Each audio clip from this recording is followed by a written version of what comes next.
राधे राधे दोस्तों, आप सबको किरण भाटिया का नमस्कार।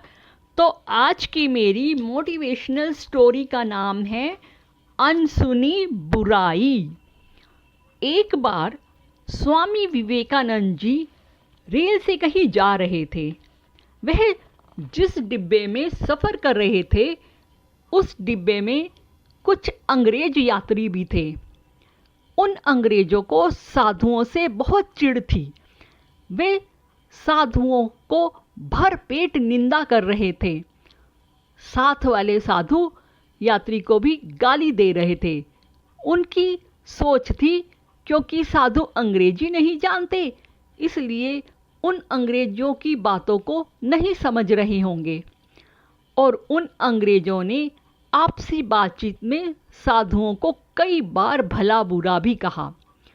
हालांकि उन साधुओं की हकीकत यह भी थी कि अंग्रेजी जानने वाले साधु होते भी नहीं थे। रास्ते में एक बड़ा स्टेशन आया। उस स्टेशन पर विवेकानंद जी के स्वागत में हजारों लोग उपस्थित थे, जिनमें विद्वान एवं उच्च अधिकारी भी थे। यहाँ उपस्थित लोगों को संबोधित करने के बाद अंग्रेजी में पूछे गए प्रश्नों के उत्तर स्वामी जी अंग्रेजी में ही दे रहे थे। इतनी अच्छी अंग्रेजी बोलती देखकर उन अंग्रेज यात्रियों को सांप सूंघ गया, जो रेल में उनकी बुराई कर रहे थे। अवसर मिलने पर वे विवेकानंद जी के पास आए और उनसे नम्रतापूर्वक पूछा, आपने हम लोगों की बात सुनी, आपने बुरा माना होगा।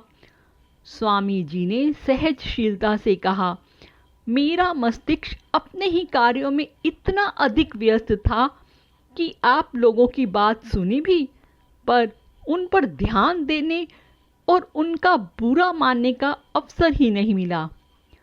स्वामी जी का यह जवाब सुनकर अंग्रेजों का सिर शर्म से झुक गया और उन्होंने चरणों में झुककर उनकी शिष्टता स्वीकार कर ली। इसलिए हमें सदैव अपने लक्ष्य पर फोकस करना चाहिए और प्रगति पर आगे बढ़ने के रास्ते ढूंढने चाहिए। Radhe Radhe. Please subscribe, share and like.